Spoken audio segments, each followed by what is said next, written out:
Hey students, in this video, we will be learning history. Chapter 1. The French Revolution in very fun way. And yes, if you don't understand what's the French Revolution, you can dislike this video. So let's start without wasting your precious time. Chapter 1. France.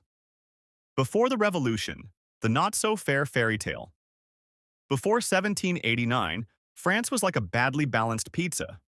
All the cheese was on one slice while the rest got crust. Society was divided into three estates. First estate, the clergy, church people, they prayed and chilled.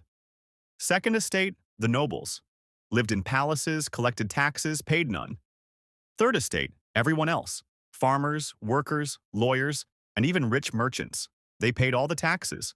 Basically, the ones who did the hard work. Imagine working all day, paying taxes, and then watching the rich throw a party with your money. Yeah, not cool. Chapter 2. Let them eat cake, or not. So, France had a king.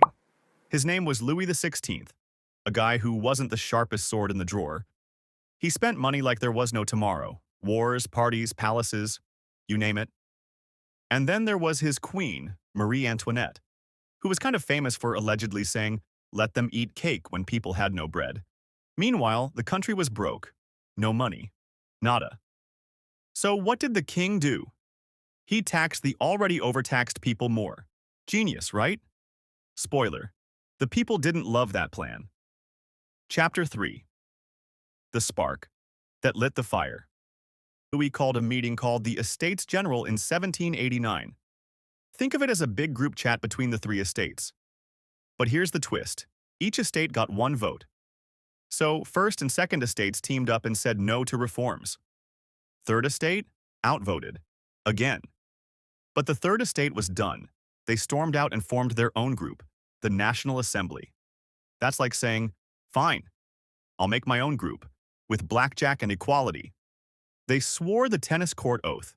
Yep, an actual oath in a tennis court, saying they won't stop until France has a constitution. Game on. You may have my number.